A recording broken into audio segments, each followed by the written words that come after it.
Hello everyone, आज date है 25 फरवरी 2022 और द हिंदू न्यूज एनालिसिस में आपका स्वागत है। इस वीडियो में हम द हिंदू की इंपॉर्टेंट न्यूज़ को एग्जाम के पॉइंट ऑफ व्यू से डिस्कस करेंगे। नीचे डिस्क्रिप्शन बॉक्स में Telegram channel Volcano IAS Academy का लिंक दिया हुआ है। आप Telegram channel Volcano IAS Academy के साथ में जुड़ सकते हैं। वहाँ पर हर exam means UPSC, state PSC and other exams के पॉइंट ऑफ व्यू से काफ़ी इंपॉर्टेंट इन्फॉर्मेशन आप सभी के साथ में शेयर की जाती है।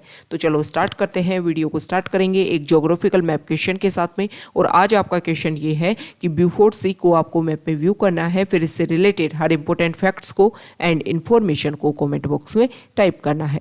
कल हमने आपसे क्वेश्चन पूछा था हीराकुंड डैम को लेकर के, तो हीराकुंड डैम को अगर हम मैप में व्यू करें तो जो इंडिया का उड़ीसा स्टेट है वहाँ पर महानदी के ऊपर हीराकुंड डैम को कंस्ट्रक्ट किया गया है। आफ्टर इंडिपेंडेंस इंडिया का first major multipurpose river valley project के रूप में इसको स्टार्ट किया गया था। इसके अलावा अगर हम देखें तो अर्थन डैम के ऊपर पूरे वर्ल्ड में सबसे लॉन्गेस्ट डैम के रूप में ये जो हीराकुंड डैम है वो सिचुएटेड है। द हिंदू के फ्रंट पेज पर जो इम्पोर्टेंट न्यूज़ है वो रशिया यूक्रेन कन्फ्लिक्ट को लेकर के है। रेगुलर हम न्यूज़पेपर को स्टडी कर रहे हैं और आप देख रहे होंगे कि रशिया और यूक्रेन के बीच में जो कन्फ्लिक्ट है उसको लेकर के बहुत सारी कंट्रीज़ ने इंटरवीन करने की कोशिश की। नेगोशिएशंस, मीडिएटर्स का रोल प्ले करके वो इस कन्फ्लिक्ट को वॉर में चेंज ना हो करके डिस्कशन के थ्रू, एग्रीमेंट्स के थ्रू इस प्रॉब्लम को सोल्व करने की कोशिश कर रहे थे। लेकिन लास्ट में रशिया ने यूक्रेन के ऊपर लास्ट में अटैक कर ही दिया। हालांकि यहाँ पर ये बोला जा रहा है कि वर्ल्ड वॉर सेकंड के बाद में अगर हम देखें इस आर्टिकल के बारे में, जो फॉरेन पेज जो है आता है द हिंदू में, वहाँ पर अच्छे से मैप के थ्रू व्यू कर रखा है और वहाँ पर ये बता रखा है कि वर्ल्ड वॉर सेकंड के बाद में पहली बार ऐसा देखने को मिला है कि किसी कंट्री के ऊपर हर तरीके से, हर एरिया का यूज़ करते हुए, जैसे लैंड रूट का यूज़ करते हुए बॉर्डर एरियाज़ में वहाँ पर एंट्री एंड क्रॉस की है रशिया की आर्मी ने। इसके बाद सदर्न पार्ट से अगर हम देखें तो सी रूट का यूज़ करते हुए वहाँ पर एंट्री की है और वहाँ पर बाई एयर यहाँ पर भी स्ट्राइक देखने को मिले हैं। तो सी रूट, लैंड रूट और बाय एयर हर तरीके से यहाँ पर अटैक करने की कोशिश की गई है यूक्रेन के ऊपर। हम रेगुलर स्टडी कर रहे थे कि यूरोपियन जो कंट्रीज जैसे कि जर्मनी, फ्रांस, इन्होंने काफ़ी इंपॉर्टेंट रोल प्ले करने की यहाँ पर कोशिश की डिस्कशन के थ्रू। नॉर्मेंडी जो टॉक्स है उनके थ्रू और जो मिन्स्क एग्रीमेंट है उनके थ्रू भी यहाँ पर पीस और सिक्योरिटी लाने की कोशिश की गई। लेकिन जिन पॉइंट्स के ऊपर कन्फ्लिक्ट था, मेजर कन्फ्लिक्ट, आज एडिटोरियल पेज पर भी इसके बारे में बताया गया है कि जो अटैक हुआ उसमें अगर हम एक फाउंडेशनल प्रॉब्लम देखें तो फाउंडेशनल प्रॉब्लम ये है कि नाटो ऑर्गेनाइजेशन का एक्सपेंशन। उस आर्टिकल में भी ये बोला गया है कि देखो, जैसे ही यूएसएसआर का डिसइंटीग्रेशन हुआ था उसके बाद में एक पैक्ट होता है, एक डिस्कशन होता है और उसमें नाटो ऑर्गेनाइजेशन के एक्सपेंशन की बात की जाती है कि अब एक्सपेंशन नहीं होगा। लेकिन उसके बाद में जो यूएसए कुछ टाइम के बाद में ही रेगुलर अपना एक्सपेंशन जो है वो करने लग जाता है। इसी को लेकर के इशू था कि ईस्टर्न यूरोपियन कंट्रीज़ की तरफ जो यूएस है वो नाटो ऑर्गेनाइजेशन का एक्सपेंशन कर रहा है और लास्ट में वो यूक्रेन को अपने साथ में लाना चाह रहा था। और रशिया ये बिल्कुल नहीं चाहता था कि यूक्रेन जो है वो नाटो ऑर्गेनाइजेशन का मेंबर बने, क्योंकि इससे रशिया को काफ़ी ज़्यादा थ्रेट मिलने की फ्यूचर में बहुत ज़्यादा एक तरीके से उनको ऐसा लग रहा था कि आने वाले टाइम में हमारे लिए सिक्योरिटी एक मेजर कंसर्न बनकर के आ जाएगा अगर हमारे बिल्कुल बॉर्डर एरियाज़ में नाटो ऑर्गेनाइजेशन अपना एक्सपेंशन के थ्रू यहाँ पर जो कंट्रीज़ हैं उनको अपने अंडर कर लेगा। हमारे जो प्राइम मिनिस्टर नरेंद्र मोदी जी, उन्होंने भी डिस्कशन किया है रशिया के प्रेसिडेंट व्लादिमीर पुतिन के साथ में और उनसे एक बात बोली है कि ये जो भी प्रॉब्लम है, ये जो भी वॉर जैसी सिचुएशन क्रिएट हो रही है, इन सबको खत्म करके दोबारा से नेगोशिएशंस के थ्रू आना चाहिए, डिस्कशन के थ्रू इस प्रॉब्लम को सोल्व करने की कोशिश करनी चाहिए।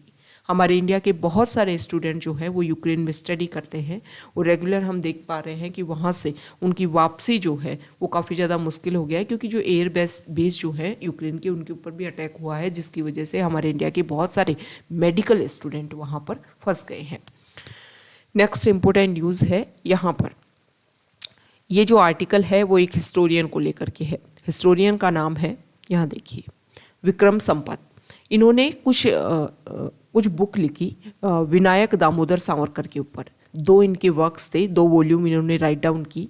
अब इनके ऊपर कुछ आरोप लगाए गए यहाँ पर अगर हम बात करें तो मिस्टर टुस्के जो है वो भी एक राइटर हैं। इसके अलावा अनन्या चक्रवर्ती, रोहित चोपड़ा, इन्होंने इनके ऊपर एक तरीके से आरोप लगाए कि 2017 में एक वर्क आया था।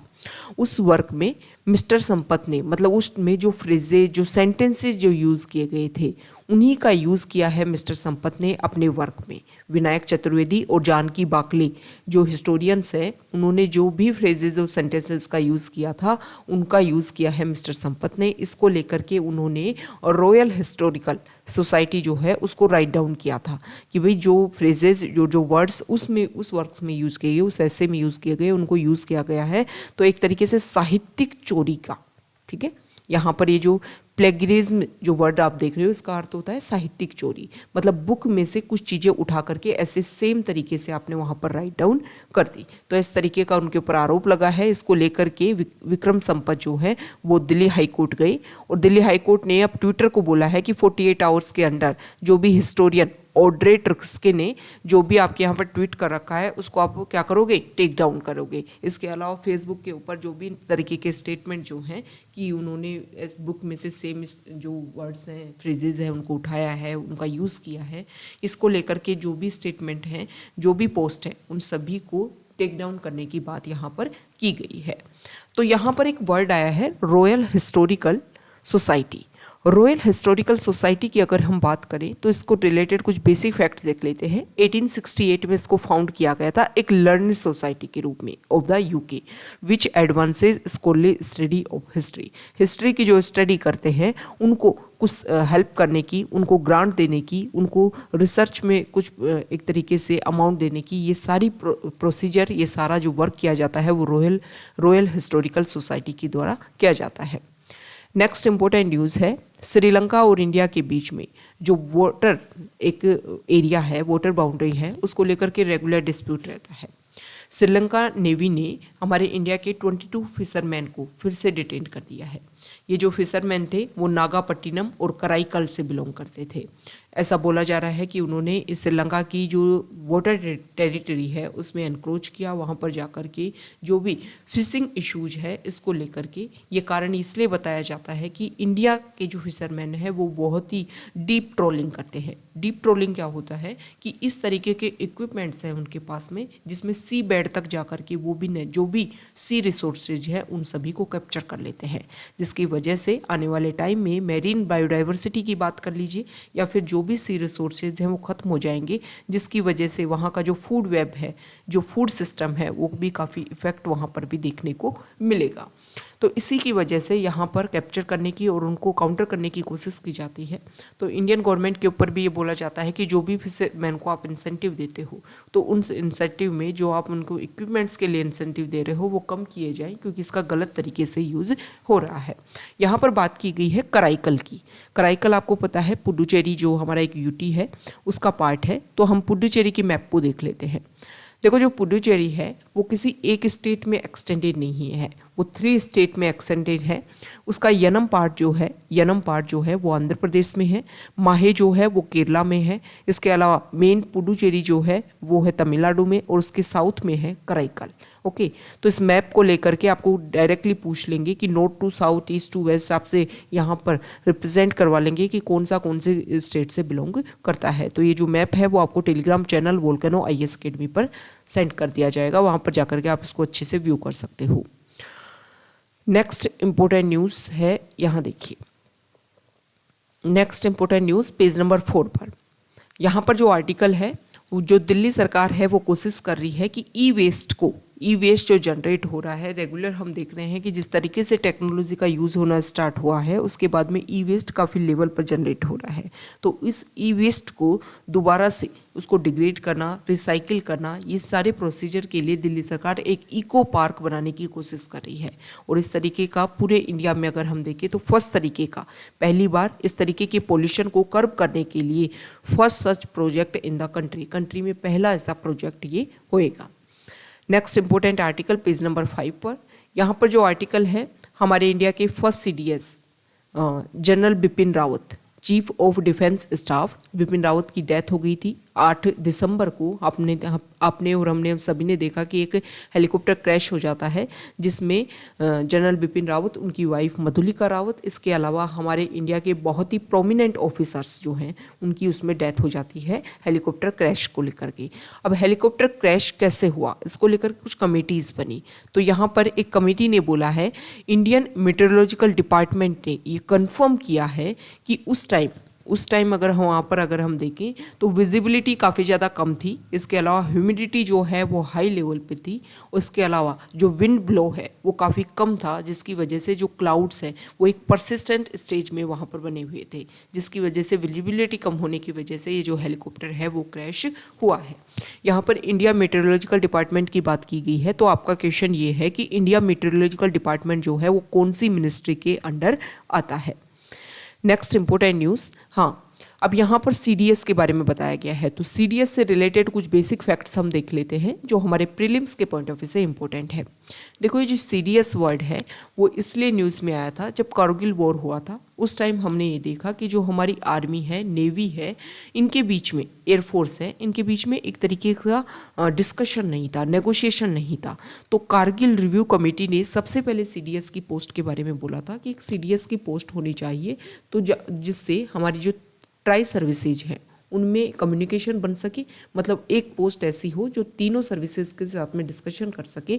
इसके अलावा जो हमारे प्राइम मिनिस्टर हैं, जो अदर हमारे ऑफिसर्स हैं, जो अदर हायर पोस्ट हैं, उन सभी को जो भी हमारे वॉर जैसी सिचुएशन हो या हमारी सिक्योरिटी के लिए जो भी कंसर्न है उन सभी के बारे में अवेयर किया जा सके हमारी कंट्री को। तो एक सिंगल पर्सन ऐसा अपॉइंट होना चाहिए जो रिप्रेजेंट करे और एक तरीके से कम्युनिकेशन और कोलैबोरेशन बनाने का काम कर सके। तो उसके बाद में हालांकि 2000 में इसकी रिकमेंडेशन दी गई थी, लेकिन काफ़ी लंबे टाइम के बाद में ये जो CDS पोस्ट है इसको बनाया गया था।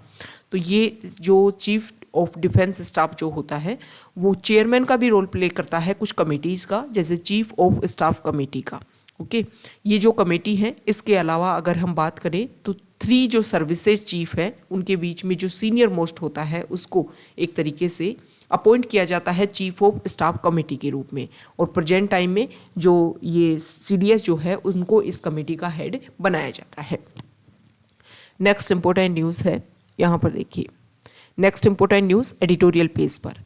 यहाँ पर जो फर्स्ट आर्टिकल है वो नाटो प्रॉब्लम को लेकर, रशिया की जो नाटो प्रॉब्लम है इसको हम फ्रंट पेज पर डिस्कशन कर चुके हैं कि रशिया कि जो सिक्योरिटी कंसर्न है जिसकी वजह से ही नाटो का जो एक्सपेंशन देखने को मिला, इसकी वजह से ही अगर हम बात करें तो ये जो नाटो प्रॉब्लम है, ये जो नाटो ऑर्गेनाइजेशन का जो एक्सपेंशन है उसकी वजह से ही ये यहाँ पर यूक्रेन पर ये जो कन्फ्लिक्ट है वो वॉर जैसी सिचुएशन में कन्वर्ट हो गया है। नेक्स्ट इंपॉर्टेंट आर्टिकल है, यहाँ देखिए, देखो पेज नंबर 5 पर एक न्यूज़ रह गई। अभी कर्नाटका में जो हिजाब है उसको लेकर के डिस्कशन चल रहा है कर्नाटका हाई कोर्ट में।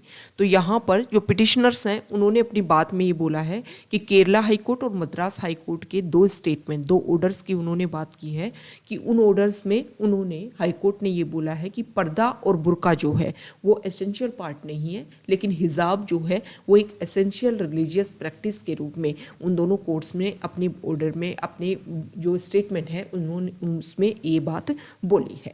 अब देखो बुर्का और हिजाब ये दोनों अलग अलग चीज़ें होती हैं।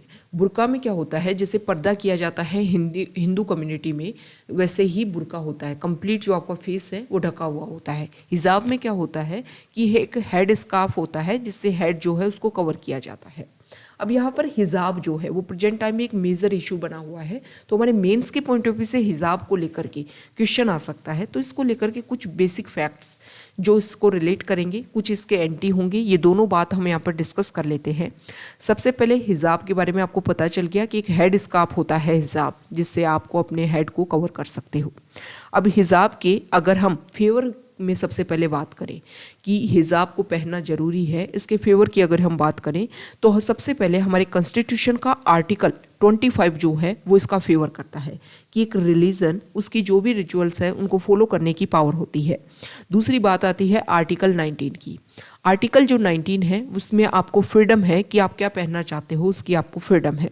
फिर बात आती है आर्टिकल 14 की, तो आर्टिकल 14 में भी आपको इक्वलिटी का राइट दिया हुआ है। तो आपको जो भी आपको आपकी इक्वलिटी को मेंटेन करने के लिए कि आप सबके बराबर हैं, ओके, तो ये आर्टिकल 14 सिक्योर करता है। इसके बाद में हिजाब को इसलिए बैन कर दिया गया, हिजाब को बैन कर दिया जिसकी वजह से गर्ल्स की जो एजुकेशन है वो काफ़ी ज़्यादा इफेक्ट हो रही है। तो हम इसके फेवर में ये बात भी बोल सकते हैं कि जो गर्ल्स की एजुकेशन है वो एक यूनिफॉर्म से ज़्यादा इम्पोर्टेंट है। ओके। और इसके अलावा अगर हम बात करें तो हिजाब जो है वो एक हेड स्कार्फ होता है, मतलब इससे कंप्लीट फेस को कवर नहीं किया जाता है। तो एक अगर आप सिक्योरिटी थ्रेट की भी बात करो तो इससे कोई भी नुकसान नहीं है। तो ये तो हो गई उसके सपोर्ट में बात कि हिजाब को रेगुलर किया जाना चाहिए। अब उसके एंटी जो कुछ उसके अगेंस्ट में कुछ बातें हैं उसको भी हम डिस्कस कर लेते हैं। देखो, केरला एजुकेशन एक्ट जो है उसका आर्टिकल 133 जो है वो ये बोलता है कि यूनिफॉर्म को लेकर के जो ऑर्डर पास किए जाए उसी को सभी जो हैं वो फॉलो करें। तो ये इनके अगेंस्ट में बात है।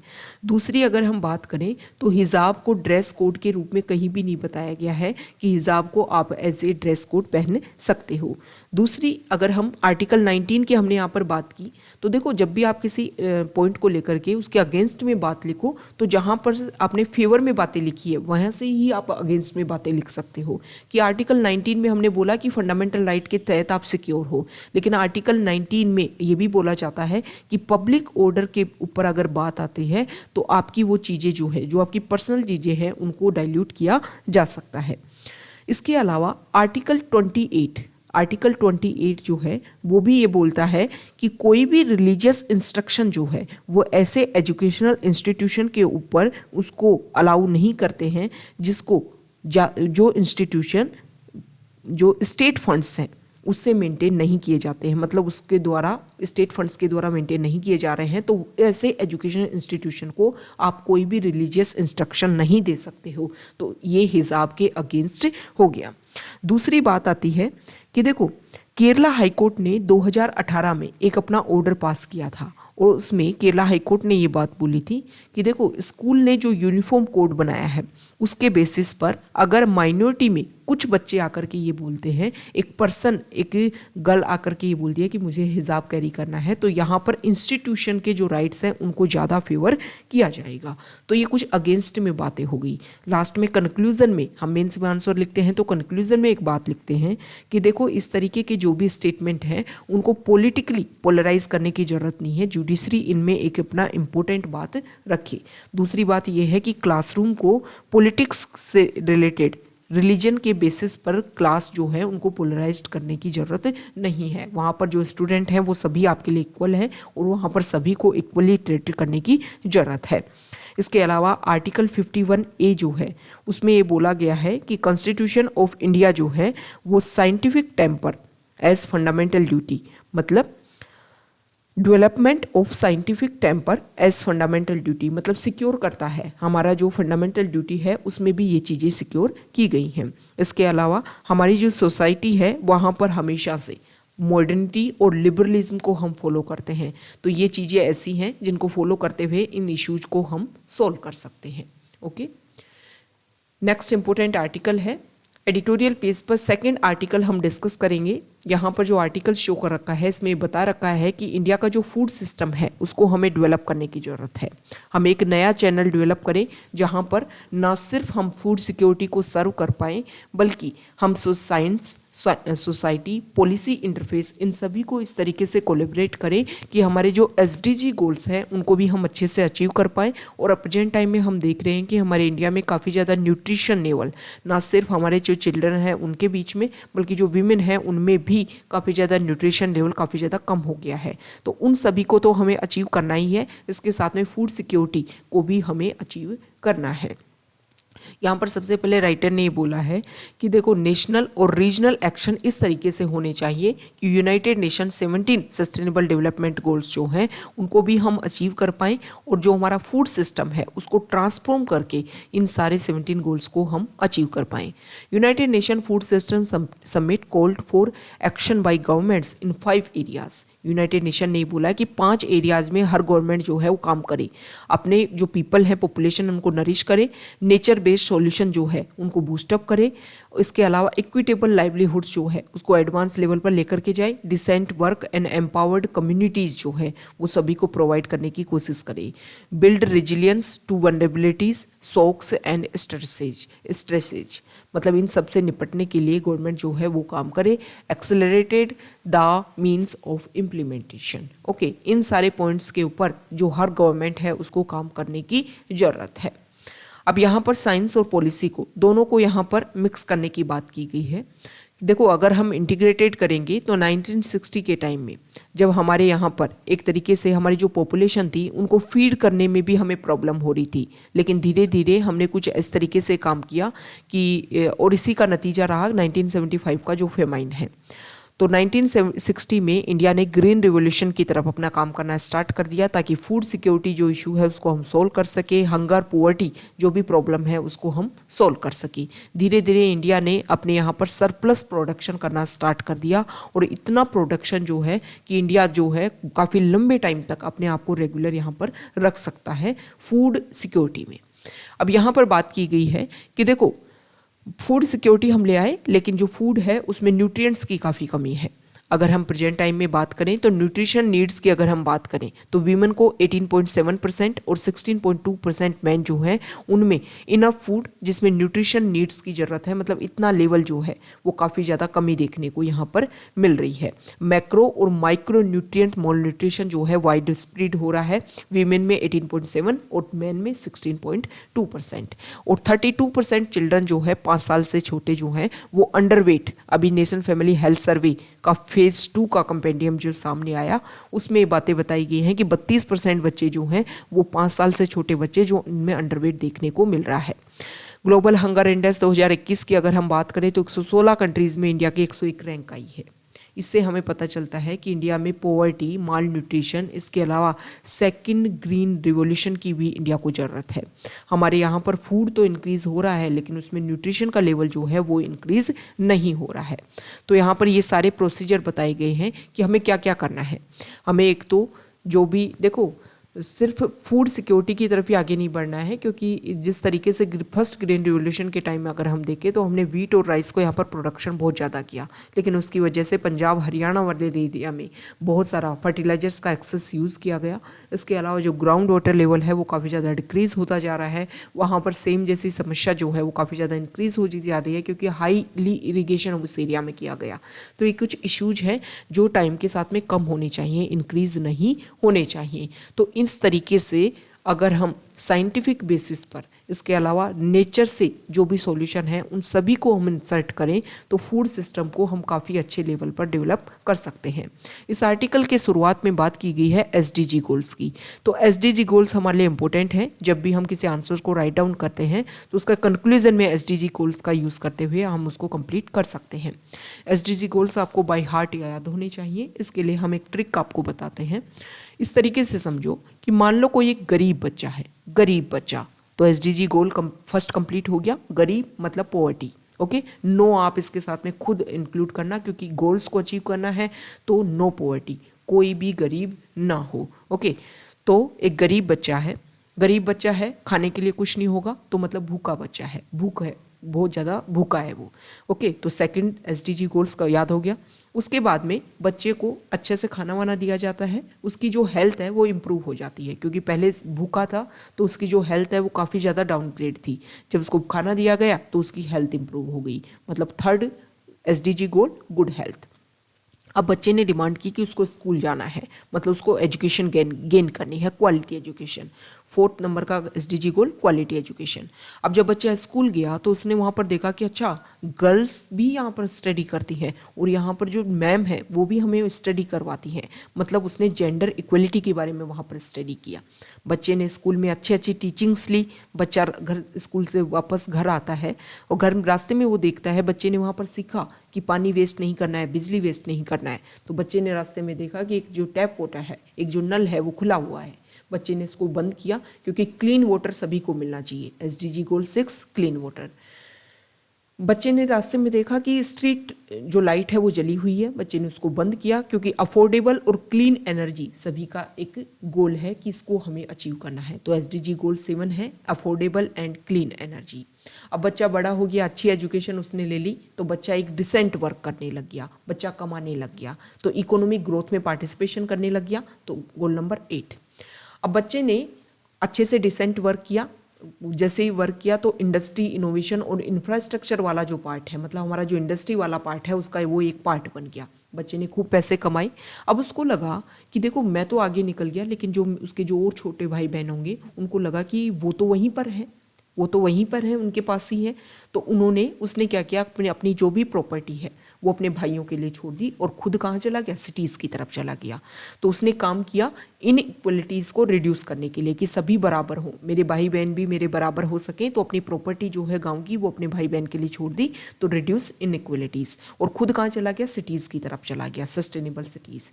अब बच्चा जो है वो एक रिस्पॉन्सिबल सिटीजन बन गया, उसको लगा कि मैं हर चीज़ को रिस्पॉन्सिबल तरीके से कंज्यूम करूंगा। तो goal number 12, responsible consumption and production. बच्चा जो है वो रिस्पॉन्सिबल सिटीजन के लिए ना सिर्फ अपने लिए सोचने लगा बल्कि पूरे वर्ल्ड के लिए सोचने लगा, क्लाइमेट एक्शन की बात सोचने लगा, वाटर के अंडर जो लाइफ है उसको मेंटेन करने के लिए सोचने लगा, लैंड के ऊपर जो लाइफ है उसको मेंटेन करने के लिए सोचने लगा, पीस, जस्टिस और स्ट्रॉन्ग इंस्टीट्यूशन की बात रखने लगा, और लास्ट में लोगों को आपस में जोड़ने लगा ताकि जो गोल्स हैं उनको हम अचीव कर पाएँ। और इस तरीके से इन सारे तरीके को, प्रोसीजर को फॉलो करते हुए लास्ट में बच्चे ने कंप्लीट 17 जो SDG गोल्स हैं उन सभी को अचीव कर लिया। इस ट्रिक को आप 1-2 बार स्टडी करोगे तो आपको याद हो जाएगा, एक तरीके से आपको थोड़ा हिंट मिल जाएगा कि अच्छा ये है, तो आपको पता चल जाएगा कि अच्छा 4 नंबर पे ये है, 10 नंबर पर ये गोल है। ओके, अब ये गोल जो है वो आपको नंबर वाइज याद होना चाहिए। ऐसा नहीं है कि 10 नंबर के गोल को आप 4 नंबर पर राइट डाउन कर रहे हो, क्योंकि उसमें लिखा जाता है, जब आंसर आप लिखते हो तो लिखते हो कि SDG गोल 4 जो है उसको हम अचीव कर पाएंगे। ओके, क्वालिटी एजुकेशन, तो जो भी स्कीम हो उसके बाद में आप लिख सकते हो कि SDG गोल 4 जो है उसको हम इस स्कीम के तहत अचीव कर पाएंगे। वाटर के लिए कोई स्कीम हो तो हम इसको इस तरीके से कि एक तो क्लीन वाटर एंड सैनिटेशन, इसके अलावा हम ये भी लिख सकते हैं कि लाइफ बिलो वाटर जो है उसको भी हम इससे सिक्योर कर पाएंगे। नेक्स्ट इंपॉर्टेंट आर्टिकल है पेज नंबर 10 पर। यहाँ पर जो फर्स्ट आर्टिकल है वो तो हमारे प्राइम मिनिस्टर ने जो रशिया के प्रेसिडेंट से डिस्कशन किया उसके बारे में बोला कि सीज फायर जो है उसके ऊपर आप आइए, नेगोशिएशंस के ऊपर आप आइए। हमारे एक्सटर्नल अफेयर्स मिनिस्टर अभी यूरोपियन जो कंट्रीज हैं उनकी विजिट पर थे, लेकिन जैसे ही वहाँ पर से वापस आए तो यूक्रेन और रशिया के बीच में विवाद देखने को मिला, अटैक किया रशिया ने। तो उसके बाद में जो EU जो कंट्रीज़ हैं उन्होंने हमारे जो एक्सटर्नल अफेयर्स मिनिस्टर उनके साथ में डिस्कशन किया कि आप भी जो है अपने लेवल पर डिस्कशन कीजिए रशिया के साथ में, जो कि जो ये वॉर जैसी सिचुएशन है उसको हम खत्म कर सकें। ये जो आर्टिकल है वो जम्मू में ड्रोन की सहायता से कुछ वेपन्स ट्रांसफ़र किए गए, तो एक इशू है, हम पहले भी डिस्कस कर चुके हैं कि टेक्नोलॉजी का कुछ पॉजिटिव यूज़ है तो उसका नेगेटिव यूज़ भी है।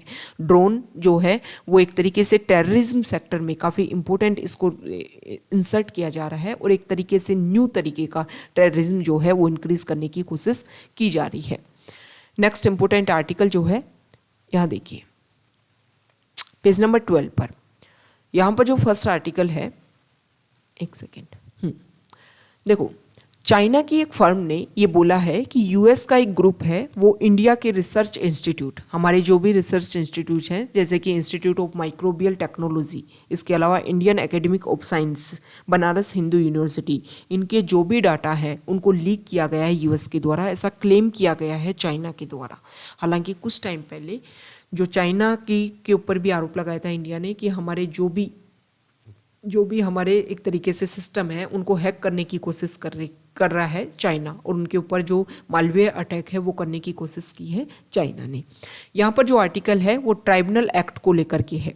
सुप्रीम कोर्ट में डिस्कशन हुआ, जयराम रमेश जो फॉर्मर मिनिस्टर रह चुके हैं सेंट्रल गवर्नमेंट में कांग्रेस पार्टी की तरफ से, उन्होंने इस बात को बोला कि देखो ट्राइब्यूनल को लेकर के सुप्रीम कोर्ट ने जो भी एक ऑर्डिनेंस पास करवाने की कोशिश की गई थी उसको स्ट्रक डाउन कर दिया गया।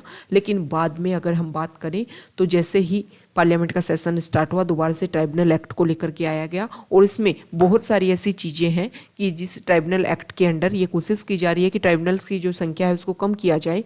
तो यहाँ पर जो पिटीशन डाली गई उसमें बोला गया है कि ट्राइब्यूनल का काम यह है कि स्पीडी तरीके से रिजल्ट दिया जाए। तो ट्राइब्यूनल की संख्या आप कम कर रहे हो तो जो हमारा मेन टारगेट है उसको कम करने की कोशिश कर रहे हो। तो इसको लेकर के जो सुप्रीम कोर्ट है वो जो ट्राइब्यूनल एक्ट के खिलाफ सेंट्रल गवर्नमेंट काम करने की कोशिश कर रही है उसको स्ट्रक डाउन रखने की कोशिश करें। नेक्स्ट इंपॉर्टेंट आर्टिकल है तमिलनाडु में। तमिलनाडु आप सभी को पता है कि यहाँ पर फायर क्रैकर्स की काफ़ी ज़्यादा इंडस्ट्री है, शिवकाशी वाला जो रीजन है वहाँ पर। तो यहाँ पर फिर से ब्लास्ट हुआ तमिलनाडु की फायरवर्क्स यूनिट में, और जिसमें 4 लोगों की जान चली गई। अब यहाँ पर अगर हम डिस्कस करें, पहले भी हम फायर क्रैकर्स जो इंडस्ट्री है उसको लेकर के क्या क्या रेगुलेशंस होने चाहिए उसको हम पहले भी डिस्कस कर चुके हैं। प्रॉब्लम क्या है कि तमिलनाडु वाले एरिया में कोई बड़ी कंपनी जो है वो गवर्नमेंट से अपना अप्रूवल लेती है कि वो फायर क्रैकर्स को क्या करेगी, बनाएगी, लेकिन बाद में जो स्मॉल मैन्युफैक्चरिंग यूनिट है उनको वो अपना जो भी अप्रूवल जो है गवर्नमेंट की तरफ से उसको सेंड कर देती है और वहाँ पर मनी अपनी तरफ से जो कमीशन है, वो जो अप्रूवल है उसका कमीशन जो है वो फिक्स कर लेती है। अब जो स्मॉल मैन्युफैक्चरिंग यूनिट है उनको उस अप्रूवल के लिए बड़ी कंपनी को मनी भी देना है और अपना प्रॉफिट भी गेन करना है। इसके लिए जो स्मॉल मैन्युफैक्चरिंग यूनिट है वो जो भी टेक्नोलॉजी है जो एक अच्छे लेवल पर होना चाहिए, फायर क्रैकर्स इंडस्ट्री में जो भी रूल्स एंड रेगुलेशंस होने चाहिए उनको अच्छे से इम्प्लीमेंट नहीं कर पाते, क्योंकि अच्छे से अगर वो मैनेजमेंट के ऊपर ज़्यादा फोकस करेंगे तो उनका जो प्रॉफिट है वो बन ही नहीं पाएगा। तो इसके लिए वो क्या करते हैं कि स्मॉल एरिया में वहाँ पर फायर क्रैकर्स यूनिट उन्होंने एस्टेब्लिश कर रखी है। इसके अलावा जो भी वहाँ पर वर्कर्स वर्क करते हैं उनको इस तरीके का केमिकल का यूज़ का कोई नॉलेज नहीं है, क्योंकि स्किल्ड जो वर्कर्स हैं उनको रखेंगे तो उनको पेमेंट ज़्यादा देना होगा, और पेमेंट ज़्यादा देना अगर उनको होगा तो इसकी वजह से उनका प्रॉफिट जो है काफ़ी कम हो जाएगा। इसके अलावा ये भी बोला जाता है कि उस केमिकल का कितनी क्वांटिटी में यूज़ करना है इसको लेकर के भी उनको कोई नॉलेज नहीं है, और जब केमिकल का यूज़ वो गलत तरीके से करते हैं तो वहाँ पर ब्लास्ट जैसी सिचुएशन देखने को मिलती है।